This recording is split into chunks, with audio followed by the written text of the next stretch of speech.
gestão de estoque de hemocomponentes. Então, uma boa gestão de estoque é você garantir que o seu paciente receba a quantidade adequada de hemocomponentes com uma boa qualidade também, não é só uma questão de quantitativo de hemocomponentes. Então, quem já assistiu essa minha aula sabe que eu gosto de comparar a gestão de estoque a uma grande caixa d'água, onde você tem que ter um equilíbrio entre a entrada e a saída. Se você deixa entrar muita água na sua caixa e sai pouco, essa caixa transborda e você perde água. É a mesma coisa com o hemocomponente. Se entra muito e sai pouco, você aumenta a sua taxa de descarte e perde os hemocomponentes. Ao contrário, se entra pouca água na sua caixa e sai muito, você vai ter uma falta d'água. Com o hemocomponente, a mesma coisa. Se entra pouco e sai muito, vai faltar hemocomponente para os seus pacientes. Então, a gente vai conversar sobre as boas práticas no gerenciamento de estoque. Isso daqui foi retirado do Sistema Nacional Australiano de Sangue, que eles têm um site muito bom, recomendo que vocês todos entrem lá, eles têm muito material para a gente estudar hemoterapia. E a primeira dica que a gente tem é conheça o seu inventário. Então, assim, se você não tem formação, você não faz uma boa gestão. Então, você precisa saber o quanto que você usa, né, qual é a sua demanda, qual é a sua taxa de descarte, para que você possa otimizar o fluxo, né? Então, assim, esse daqui é um exemplo do Reino Unido, onde eles têm um sistema informatizado chamado Vanessa, que eles controlam todo o estoque de todas as unidades, né, todas as agências transfusionais, hemocentros de lá, em que você consegue ver em tempo real qual o quantitativo de sangue que você tem em cada unidade. O segundo item é treine sua equipe. Uma equipe bem treinada, ela é capaz de saber o que fazer com uma bolsa de sangue que está próximo do vencimento, quando pedir mais sangue para o fornecedor, né, para o seu hemonúcleo, para o seu hemocentro, e quando devolver essas bolsas para evitar que sejam perdidas. Terceira dica é determinar o estoque necessário. Todo serviço precisa saber qual estoque ele tem que ter, e há várias maneiras da gente calcular isso. Então, assim, uma das maneiras de se calcular é você fazer essa continha fácil. Você pega o número de leitos do hospital que você está atendendo e multiplica por 10, e esse é o quantitativo de concentrados de hemácia que você precisa por ano para aquela instituição. Então, por exemplo, você tem um hospital de 500 leitos, multiplicou isso por 10, então você precisa de 5.000 concentrados de hemácia por ano. Outra maneira muito fácil de você também calcular o estoque de concentrados de hemácias é baseado no consumo médio dos últimos 6 meses. Pega lá os dados que você tem no seu sistema, vê os últimos 6 meses, vê qual foi o consumo do hemocomponente e faz a média. E aí você sabe o que você precisa. A terceira possibilidade é essa daqui, que você é do Ministério da Saúde, em que você tem essa definição de acordo com a complexidade do hospital. Então, assim, para um hospital simples, que não tem UTI nem atendimento de emergência, o recomendado é que você mantenha um estoque de 3 a 5 concentrados de hemácia por leito por ano. Se o seu hospital tem UTI ou atendimento de emergência, esse quantitativo sobe para 6 a 9. Já um hospital que tem UTI mais atendimento de urgência, o recomendado são 10 a 15 unidades de concentrado de hemácia por leito por ano. Um hospital que tem UTI mais emergência e atende alta complexidade, a conta vai para 16 a 20. E se for um hospital de referência, que tem urgência, emergência, cirurgia cardíaca, atenda a hemoglobinopatia e tenha pacientes oncohematológicos, o quantitativo de concentrado de hemácia sobe para 21 a 50 por leito por ano. Então, assim, qual é a melhor? Você tem que avaliar o que é melhor para a sua instituição, né? Às vezes, fazer de uma forma simples, com a média do seu consumo, é o melhor para a sua unidade. Você tem que testar e ver o que mais se adequa, né? E como é que a gente calcula o estoque mínimo? Também é muito fácil. Vocês vão ver qual é o quantitativo de concentrados de hemácio separados de acordo com o grupo sanguíneo AB ou RH, que foram fornecidas para sua instituição nos últimos 6 meses. Aí você te multiplica por 180, que é o número de dias que tem 6 meses, e você depois multiplica por 3, porque o estoque mínimo necessário é um estoque para atender 3 dias de trabalho. Então, isso daí também é uma publicação do Ministério da Saúde de 2011. Então, um estoque, ele é considerado seguro se você tem concentrado de hemácias para atender durante 8 a 10 dias, é adequado se você tem de 4 a 7 dias e é mínimo com 3 dias. Quando você tem estoque para atender por menos de 3 dias, o seu estoque ele é considerado crítico. Então, outro item importante é manter os procedimentos simples. Se você mantiver uma arrumação de geladeira simples, que você consiga encontrar facilmente os hemocomponentes por ordem de vencimento, você fazer contagens periódicas dos hemocomponentes que você tem na sua câmara fria, no freezer também, né? Porque hoje em dia a gente usa muito sistema informatizado, mas às vezes tem uma bolsa que está ali escondidinha, reservada para alguém, que acaba não entrando no nosso inventário e pode correr o risco desse hemocomponente se perder por vencimento, porque está ali esquecido num canto. Então, é importante de vez em quando você fazer periodicamente uma contagem física dos seus hemocomponentes. O item número 5 é construa redes colaborativas, né? Se você trabalha em parceria com outras instituições, você consegue diminuir a possibilidade de vencimento de hemocomponentes. Você pode transferir para outras unidades os seus hemocomponentes que estão próximos de vencimento, que você sabe que não vai utilizar. Também esse outro serviço que está colaborando com você também pode te ajudar no período que você tiver um pouco hemocomponente de algum tipo específico. O sexto item é use o produto mais velho primeiro, então é o que a gente chama de política do FIFO, First In, First Out, o primeiro que entra é o primeiro que sai, né? Todo mundo costuma usar isso, e as exceções principais são transfusão neonatal e a transfusão intrauterina. O sétimo item é otimize as provas de compatibilidade, né? Então, aqui nesse item, lá nos Estados Unidos e na Europa, eles usam muito a prova de compatibilidade eletrônica, que aqui a gente não tem costume de usar, e com isso você não tira o hemocomponente do seu estoque e pode utilizar para outras pessoas. E outra coisa que a gente pode fazer aqui é com relação às reservas de sangue, né? Principalmente para cirurgia, quando você reserva uma bolsa de sangue para o paciente específico, você tira ela do seu inventário e aumenta o risco de vencimento dessa bolsa. Tem vários estudos mostrando isso. Então, por quanto mais tempo você deixa o sangue reservado, maior o risco dessa bolsa ser descartada por vencimento. Então, o ideal, né, o recomendado hoje em dia é que você deixe bolsa em reserva para cirurgia, por exemplo, por no máximo 24 horas, embora 48 horas também seja aceitável. Oitavo item é faça a manutenção adequada dos equipamentos. Então, no começo a gente falou que a gente também tem que entregar um produto com qualidade. Então, se só câmara fria, seu freezer, seu agitador de plaquetas não estiverem funcionando adequadamente, você corre o risco de perder esse hemocomponente e também você perde em qualidade, né? Porque as células muitas vezes podem deixar de ser viáveis. Então, sim, é muito importante você garantir que os seus equipamentos estejam funcionando adequadamente. Nono item, tem um plano para manter o estoque em épocas de escassez. Isso daí, todo serviço, ele deveria ter um planejamento, né? Então, como é que você faz?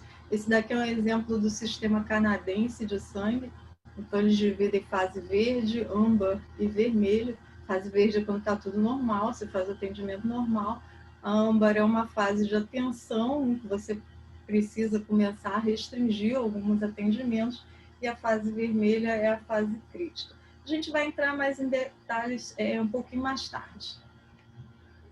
E, finalmente, o último item tenha um programa de PBM, né, que é o Patient Blood Management, que a gente está usando muito em dia, que são estratégias para você otimizar o atendimento dos pacientes, é você reduzir a transfusão através da utilização de técnicas para reduzir o sangramento, para tratamentos de anemia sem necessidade de transfusão. Então, assim, você tratar anemia ferropriva com ferro, ao invés de fazer a transfusão, é você utilizar técnicas cirúrgicas que não utilizem muito sangue, usar recuperação de sangue na cirurgia, utilizar ácido tranexâmico para reduzir sangramento.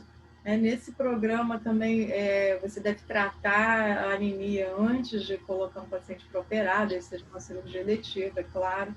E hoje em dia também a tendência é que você transfunda apenas uma unidade de concentrado de hemácia por vez. Então você transfunde uma unidade concentrada de hemácias e avalia o seu paciente para ver realmente se há necessidade de fazer mais unidades ao invés de solicitar 2 ou 3 unidades. Isso é claro para pacientes que estão estáveis sem sangramento. Então, assim, quando a gente fala de gestão de estoque de hemocomponentes, a gente também tem um outro item a considerar hoje em dia, que é o uso do concentrado de hemácia O negativo. A gente tem tido um aumento muito grande na demanda de hemácia O negativo. Isso, em parte, se deve aos programas de televisão, quem é mais ou menos da minha idade lembra do plantão médico, o paciente chega lá na emergência e sangrando, choque, o pessoal, traz 5 bolsas de concentrado O negativo para todos os pacientes e tem sangue sobrando. Além disso, você muitas vezes usa sangue O negativo para atendimento neonatal, para atendimento de pacientes que têm múltiplos anticorpos. Então, assim, a demanda por sangue O negativo ela é crescente e uma pequena parte dos doadores é que tem esse tipo de sangue. Então, eventualmente, você não vai conseguir suprir essa demanda. Então, assim, alguns trabalhos, eu trouxe esse como exemplo para vocês, eles mostram que durante períodos de escassez de sangue O negativo, você pode poupar esse tipo de sangue para as pessoas que realmente precisam dele, que seriam as mulheres em idade fértil. Reservar, então, concentrar, tentar poupar o seu estoque de O negativo para as mulheres em idade fértil e para aqueles pacientes que realmente, ou têm um anti-D, ou realmente precisam de sangue O negativo. Então, isso é uma coisa que pode ser feita durante períodos de escassez desse tipo de sangue. E mais ainda, no final do ano passado, saiu publicado esse comentário no Transfusion, do Dr. Mark Yazzie, que eles agora estão discutindo muito, inclusive essa indicação de reservar, de fazer sangue RH negativo. Eu não estou te ouvindo. Não entendi, mas eu não estou te ouvindo. Durante atendimento de emergência para mulheres em idade fértil.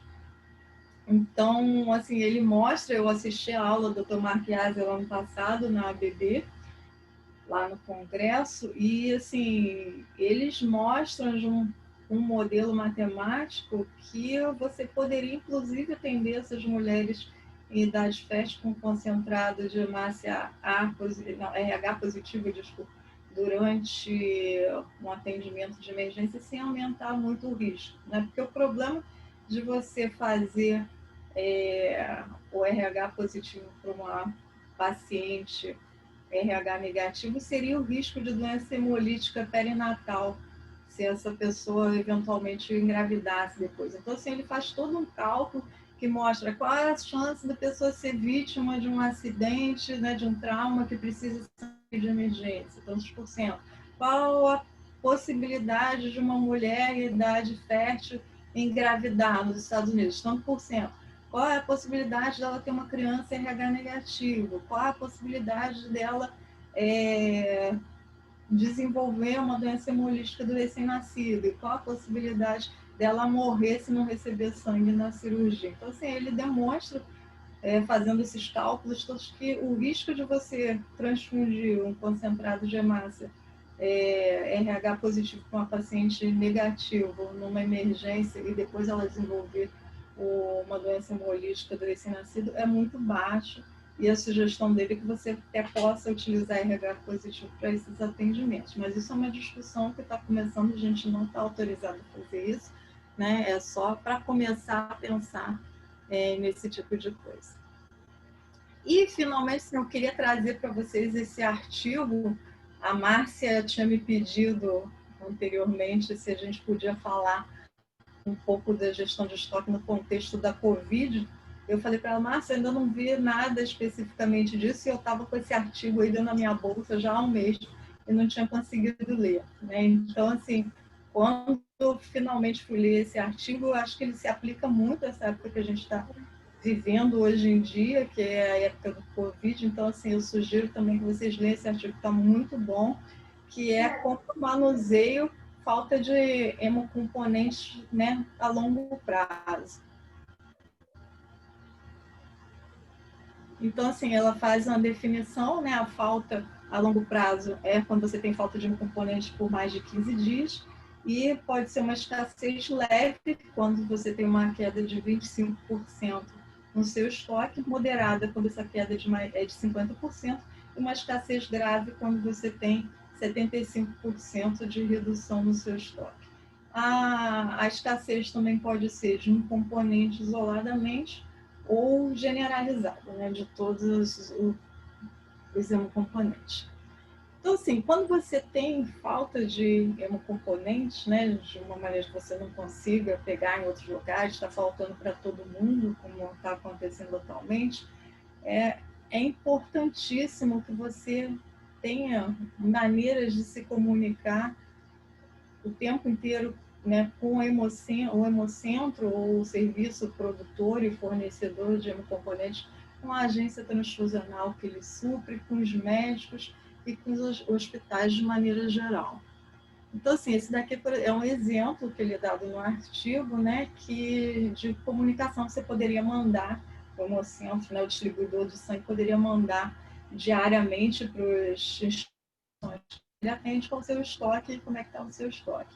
Então, esse daqui é um exemplo que ele dá, por exemplo, o vermelhinho é quando o estoque está crítico, o amarelo quando está uma falta leve, e o verde é quando está bom. Então, nesse exemplo, por exemplo, ele teria estoque crítico de concentrado de hemácia O positivo, O negativo, O negativo, B positivo, negativo, estaria com um estoque moderadamente comprometido de A positivo, de plaquetas e de CRI precipitado, e estaria com estoque bom de concentrado de hemácia B e de plasma.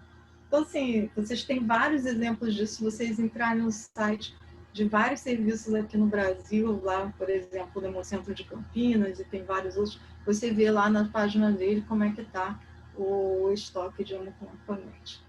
Então, assim, agora a gente vai voltar um pouco, né, naqueles planos que a gente viu anteriormente, que eu disse para vocês que a gente vai comentar depois, o que você poderia fazer em cada uma dessas situações de falta de hemocomponente leve, moderada ou grave, para, né, conservar os hemocomponentes. Então, vamos lá, cada vez. Então, assim, se eu tenho uma falta leve de hemocomponentes, ou seja, uma redução de até 25% do meu estoque, o que a gente pode fazer?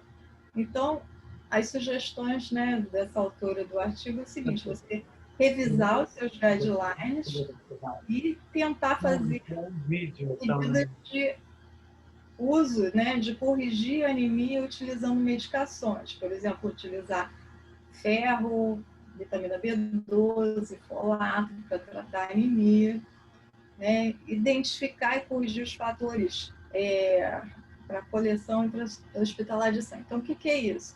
Então, essa faz parte da expansão do inventário. O que você pode fazer para aumentar a sua captação e sua coleta de sangue, que são medidas que você tem que tomar ao mesmo tempo que você tem medidas para reduzir o seu consumo de sangue, né? Então, você vai identificar, por exemplo, o que foi feito aqui no Rio de Janeiro, que vocês também fizeram, foi fazer as coletas nos condomínios, né, nos prédios, já que os doadores não estavam vindo ao Hemocentro, a gente leva a coleta onde for possível. Essa ideia, né, foi muito boa, de fazer a coleta nos condomínios. Outra maneira de você, né, poupar o seu estoque seria você prevenir a perda. Então, reforçar a perda de sangue por manutenção da temperatura inadequada. Então, reforçar lá os seus equipamentos, ver durante o transporte, validar o seu transporte para que nada esteja fora da temperatura e você não perca um componente por causa disso. Então, o que mais? Então, eles começam então aqui a você aplicar os guidelines, né, de transfusão restritiva de concentrado de hemácia, você passar a atender somente quando o paciente tiver hemoglobina menor ou igual a 7 e a contagem de plaquetas de 10.000 abaixo, né, de 10.000 para transfusão profilática. Você encorajar o uso de técnicas de salvamento de sangue, a cell saver, durante a cirurgia, utilizar tratamento farmacológico para diminuir o sangramento, como ácido tranexâmico, que é uma droga bem barata para se utilizar e que diminui bastante o sangramento. Com relação às instituições que tratam pacientes falcêmicos, que têm programa de transfusão de troca, você pode reavaliar esses pacientes para deixar a transfusão de troca para indicações muito precisas, como prevenção de AVC e outras indicações, você avaliar se pode passar para outros tipos de tratamento. E você começar a avaliar também pacientes que precisam fazer plasmaférese terapêutica com reposição de plasma, você avaliar a possibilidade de fazer reposição com metade de plasma e metade de albumina. E, finalmente, aqui, com relação ao protocolo de transfusão maciça, comunicar as emergências, né, aos médicos da emergência, que você está com restrição e que vai avaliar como vai ser o atendimento das transfusões maciças. Então, esse daqui é um exemplo que ele dá, né, nesse artigo também, de como ele faz essa comunicação com o hospital dos pacientes que têm pedido de transfusão com hemoglobina maior ou menor a 7. Então, assim, eles colocam para os técnicos, né, um guideline, por exemplo, você só vai atender, só vai transfundir paciente com pedido tiver que a hemoglobina está de 7 mais baixa, ou se o paciente estiver sangrando ou com sintomas de anemia. Então, assim, se a solicitação estiver fora desses guidelines, o técnico que está lá de plantão, ele vai ligar para o médico solicitante e vai falar, né, eles deixam tudo escrito direitinho, o que tem que ser falado. Então, assim, eu estou ligando para falar do paciente tal, tantas unidades concentrado de hemácia. Eu estou vendo aqui que a hemoglobina desse paciente está acima de 7. O paciente está sangrando ou o paciente tem sinais de anemia? Aí, se o médico que solicitou disser que não está sangrando, não tem sinais de anemia, ele vai dizer, devido à escassez de sangue nacional, o nosso diretor médico recomendou que os pacientes assintomáticos que não estivessem sangrando não deveriam ser transfundidos se a hemoglobina estivesse acima de 7. Então, se você tiver alguma dúvida ou quiser discutir alguma coisa, você liga, por favor, para o médico tal, que é quem vai atender. E eles fazem a mesma coisa. Para terminar. Para ter alguém com o microfone. Conta esse? Não vi. Aí para a plaqueta, a mesma coisa. Então, agora a gente vai passar para diminuição moderada. Né? Então, em comum acordo com os hospitais que são atendidos, o ideal seria cancelar as cirurgias eletivas e toda solicitação de sangue ser auditada pelo médico do hemocentro. Aí uma sugestão que eles fazem de aumentar o inventário, a gente não pode fazer isso aqui, mas é uma sugestão que eles estão dando numa situação realmente grave de falta de sangue, é você dividir uma bolsa de sangue. Então, você pegar um concentrado de hemácia e dividir em dois, que você vai atender 2 pacientes. Da mesma maneira, plaqueta, eles também sugerem, quando eles têm a dose de plaqueta com a contagem alta, eles dividem e atende mais de um paciente.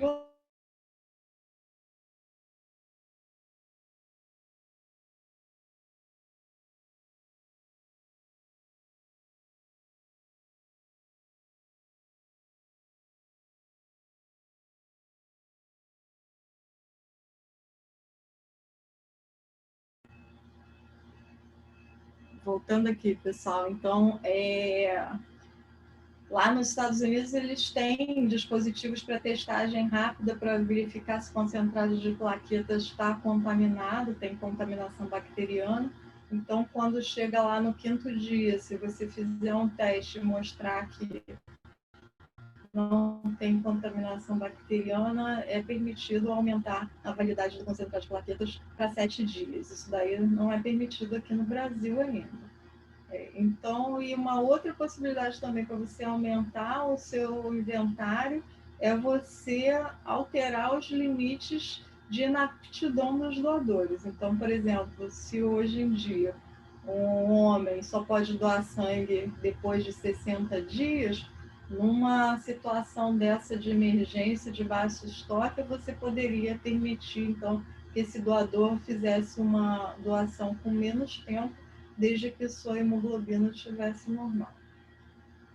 Com relação à diminuição de descarte, a sugestão deles é que você não passe a descartar tudo, você tenha um sistema mais, né, frouxo de reintegração de estoque. Então, se você recebe de volta um concentrado de hemácias que está acima, foi conservado acima de 10 graus Celsius durante o transporte, mas que ainda está gelado, tudo, você faz teste de hemólise e está tudo bem, você poderia reintegrar essa bolsa no estoque. Outra coisa que eles falam também é que a gente não pode continuar a transfusão quando o paciente tem reação transfusional, exceto se for uma reação alérgica leve. E eles dizem que no caso de uma reação, por exemplo, uma reação febril, se o médico for lá avaliar o paciente, verificar que isso não se trata de uma hemólise, você poderia considerar continuar a transfusão nesses períodos de escassez de estoque. Né? E aí, com relação também à transfusão de troca, eles consideram passar mais pacientes para transfusão simples ou troca parcial. E, finalmente, para a transfusão maciça, você limitar o número de bolsas que são liberadas para protocolos de transfusão maciça.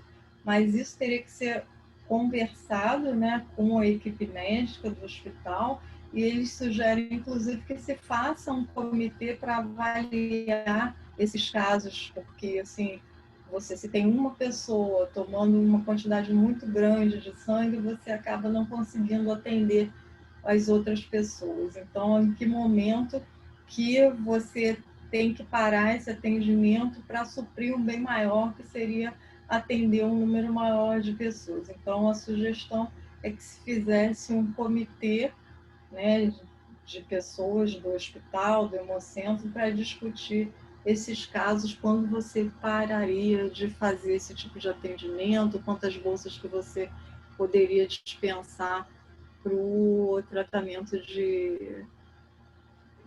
das emergências, né, das transfusões maciças. E, finalmente, quando o seu estoque está gravemente impactado, você tem menos de 25% do seu estoque ideal, né? Você vai começar a restringir as transfusões profiláticas de plaqueta, você começa a diminuir mais ainda o linear, né, de transfusão de plaqueta, de hemácia, sempre isso tudo sempre combinado, discutido amplamente com a equipe do hospital que está sendo atendido e os pacientes sempre sendo informados.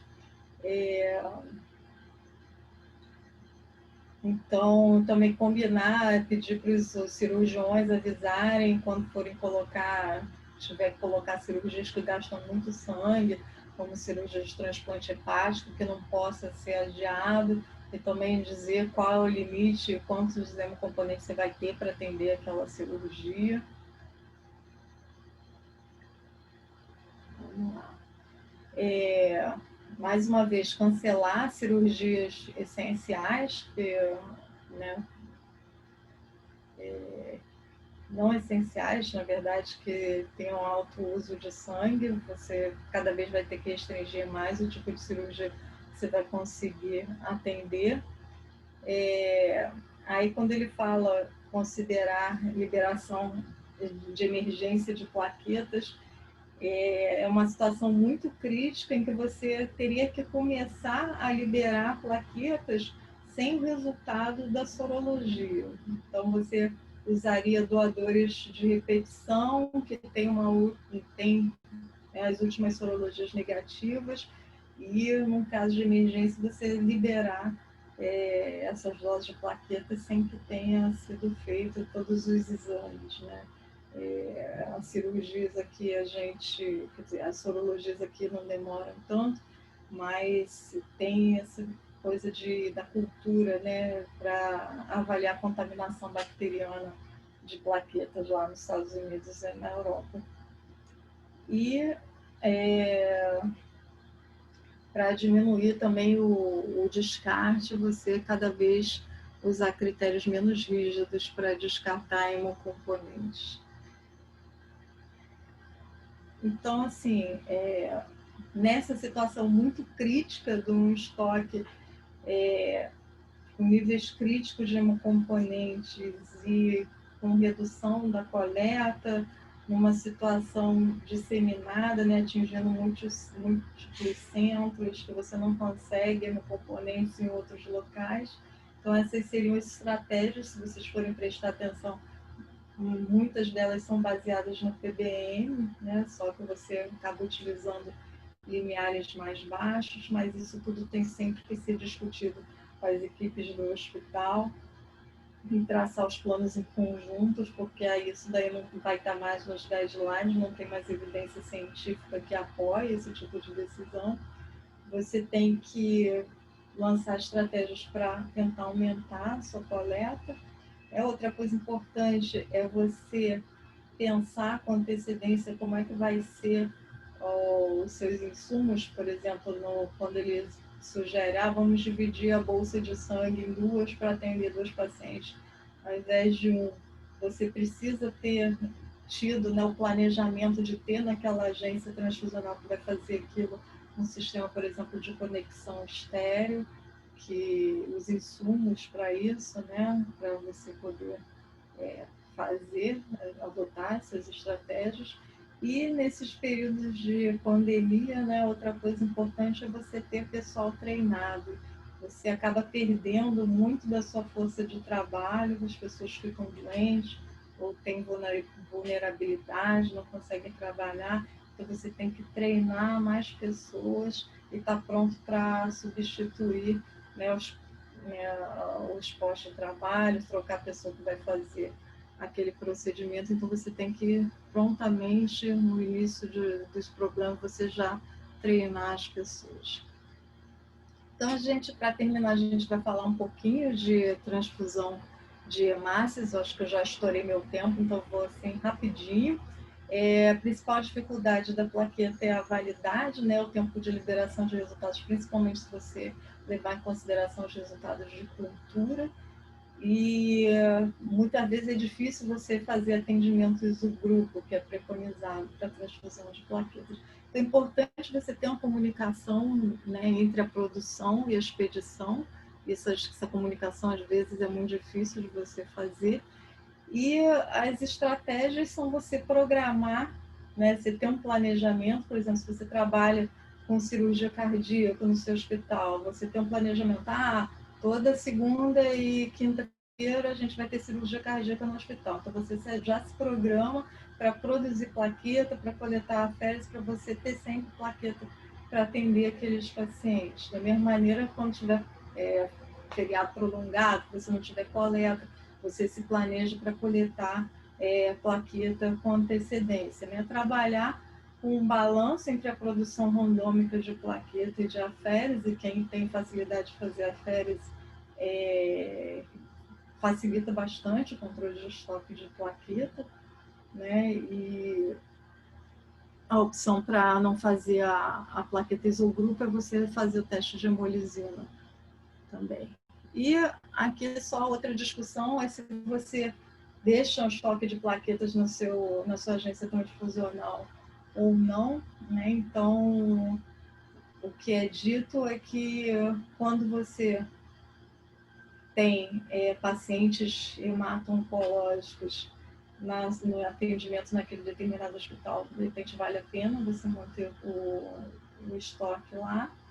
E se você tem capacidade, você precisar de plaquetas, né, para atender emergências, então, por exemplo, protocolo de transfusão maciça em trauma, você precisa ter plaqueta lá, vale a pena você deixar um estoque de plaqueta na sua agência transfusional. Os pacientes esperam menos, né? Mas tem que ter um trabalho de comunicação muito intenso para que essas plaquetas não vençam lá na agência transfusional, que elas sejam devolvidas com antecedência para que possam ser utilizadas em outras unidades. E outra coisa seria antecipar as mudanças na demanda do hospital. Então, assim, se o meu hospital faz cirurgia cardíaca na segunda e na quinta, e de repente eles resolvem que vão fazer cirurgia cardíaca todos os dias da semana, o ideal é que o hemocentro seja comunicado para poder se programar para fazer o atendimento. Outra coisa, vou começar a ter transplantes de medula agora, então você já sabe que você vai precisar de mais plaquetas e você tem que se programar para aumentar a coleta. Então, gente, era isso que eu tinha para falar para vocês. Agradeço muito por estar aqui hoje. Queria convidar vocês para conhecer o nosso canal no YouTube, que é o Blood Bank Team.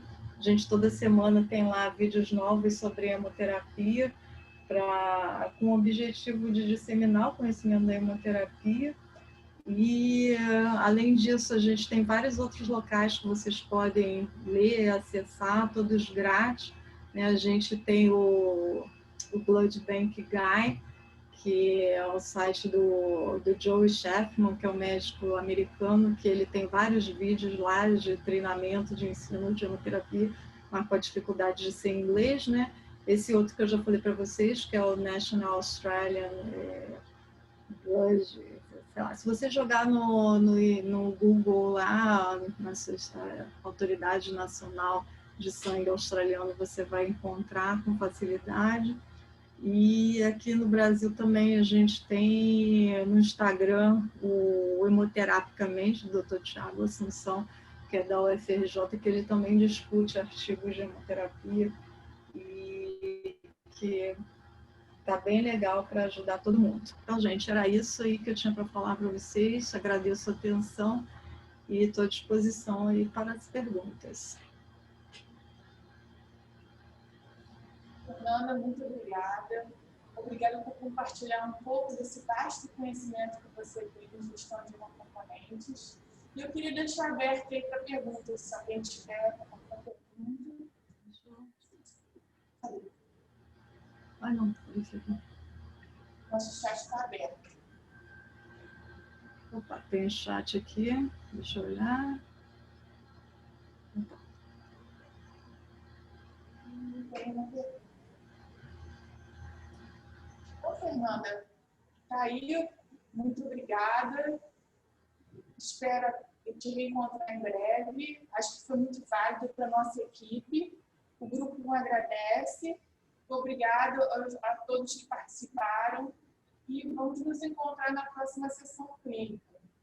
Um forte abraço e até breve. Obrigada.